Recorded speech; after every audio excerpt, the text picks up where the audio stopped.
யாருடைய துவா நேரடியாக அல்லாவிடம் போகும் தெரியுமா? சிலரின் துவா அல்லாவிடத்தில் நேரடியாக ஏற்றுக்கொள்ளப்படும். அது ஒருபோதும் நிராகரிக்கப்படாது. அம்மா அப்பா தங்கள் பிள்ளைகளுக்காக இதயத்தின் ஆழத்திலிருந்து துவா செய்தால் அந்த துவா வானங்களை தாண்டி அல்லாவிடம் போய் சேரும். அதை அல்லாஹ் ஒருபோதும் மறுப்பதில்லை. பயணத்தில் இருக்கும் ஒருவர் மனமுருகி துவா செய்தால் அந்த துவாவும் நேரடியாக அல்லாவிடம் போகும்.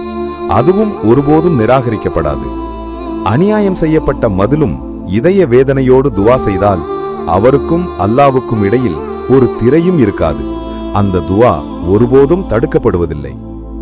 இஃப்தார் நேரத்தில் நோன்பாழி துவா செய்தால் அந்த துவா கபூலியத்தின் வாசல் வரை நேரடியாக போய் நிற்கும்.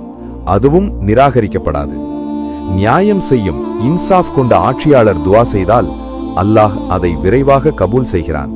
ஏனெனில் அவனுடைய இதயம் அநியாயத்திலிருந்து தூரமாக இருக்கும். நல்லவர் சாலிஹான அடியார் துவா செய்தால் அல்லாஹ் அதை சீக்கிரம் ஏற்றுக்கொள்கிறான். ஏனெனில் அவருடைய இதயம் பாவத்திலிருந்து தூரமாகவும் நீயத்து தூய்மையாகவும் இருக்கும். மேலும் ஒரு முஸ்லிம் தன் சகோதரனுக்காக மறைவாக துவா செய்தால் அந்த துவா அல்லாவுக்கு மிக மிக பிடித்தமானது.